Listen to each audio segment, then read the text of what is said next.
All right, so I'm just showcasing this. All the matches that I play, look, this is my full match history. Have not lost yet with sprites. Sprites just insanely good. Um, Honestly, when I first started playing the deck, I didn't think it was all that good. And when I first heard about the deck, I didn't really fully believe the hype about how good the deck is until I started playing it. This deck has so many different ways to play. Let me go ahead and showcase what I mean. So this particular deck that I'm playing, this is the deck that my opponent's playing. And of course, I'm playing just pure sprites, but this is why the deck is so powerful. I'm gonna showcase this right now so you guys can get an understanding of why this deck wins and why it's so powerful. Um, this is a very hard to play through combo. Now, I know I've gotten people in the comment section say really dumb shit to me about like this deck can beat it, that deck can beat it. Any deck can be beat. It does not matter. The point is, I'm just showcasing what you can potentially do and why it's so hard for people to play through what you're doing. So basically, um, this particular combo can go any way with sprites. I could bring out Swap Frog right here or Gigantic Sprite, but I choose to go into the Eebly lock. So if I wanted to go Swap Frog and do a bigger combo, I could. Or I could bring out Eebly right here, link these two off,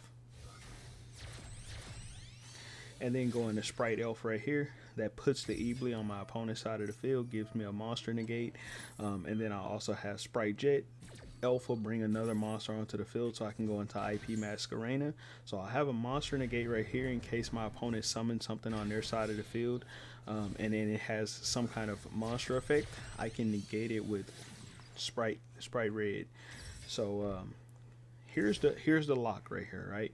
So this card right here, I could ash something if they try to play like some spell cards or something like that.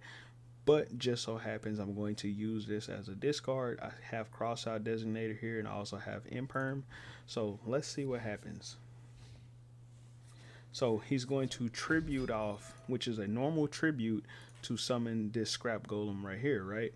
But here's the part of the combo that's like very brutal, super hard for people to play through, which is I can use Sprite Elf to bring Nightmare Corrupt the Eebly back to my side of the field, and then activate IP Masquerena and go into Nightmare Unicorn. Now, this is basically two things happening at the same time that really screws my opponent over. They've already committed to a normal summon, meaning they've already used their normal summon up. The only deck that can really play through this is like Math Mix decks that have Link 1s.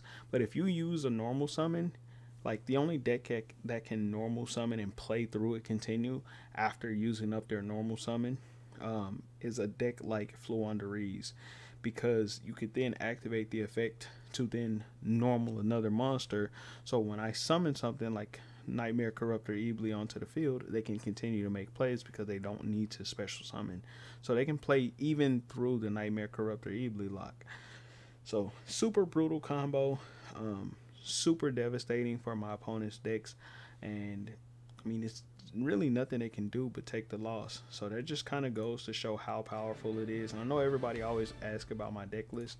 I'll go ahead and show y'all my deck list, so that way you can see exactly what I'm playing. So this is my Sprite deck right here. Nothing too crazy in here.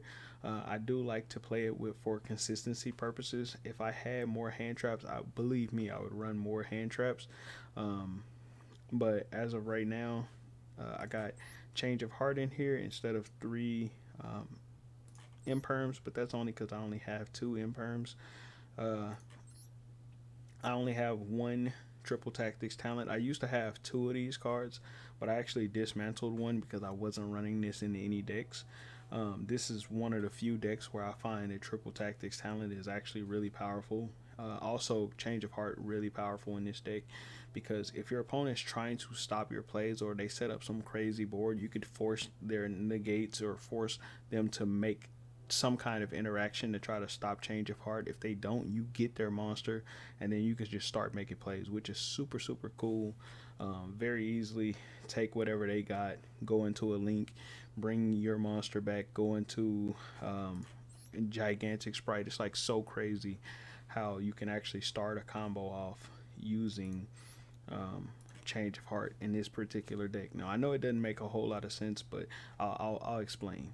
So let's say your opponent summons out some big crazy inboard, but they don't have like a spell and trap negate or something to stop change of heart. You can grab their monster, normal one of your level 2s, normal really anything, normal summon anything, but mostly you want to go for a level 2, because if you go for a level 2, you can basically make Spright Elf, and then you can grab whatever that level 2 is out of your graveyard and summon it back onto the field. Once you do that, you can then take that level 2 plus Gigantic Spright, and you can go into something else using Spright Elf plus that other level 2 Gigantic Spright, and then you can start making plays. And Gigantic Spright will have enough attack to attack because you're going second, of course, because you're using a link monster as material. And then also, whatever you bring out, you can bring out Hyperia if you want to. If you don't have access to a Spright, you can bring out Spright Blue, then go into Jet into Starter into Red or Carrot.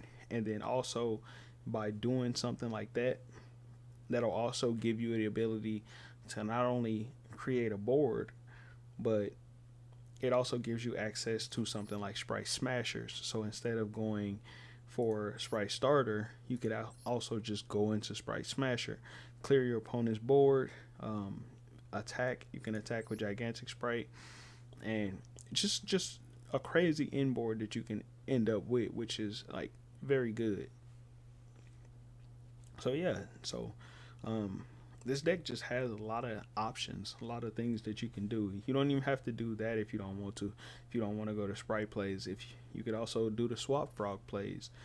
Swap Frog is a really good way to extend in this deck. If you have your Spright engine in hand and you're making plays and you don't have a frog, and if you didn't start with a frog, you can literally just summon Swap Frog and go into your Swap Frog plays. Super crazy, because I honestly didn't think this deck was all that good at first.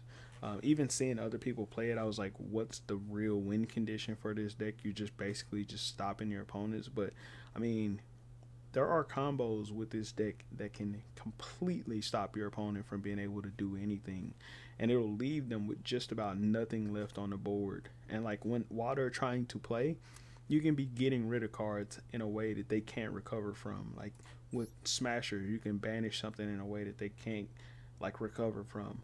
And you don't have to play one of these cards. You can play multiple Smashers. I just put one in here because I don't necessarily find myself needing more than one Smasher. Most players have a difficult time trying to play through something like Nightmare Corruptor Eebly, or even trying to play through the spell and the monster negate, plus IP Masquerena for the spin.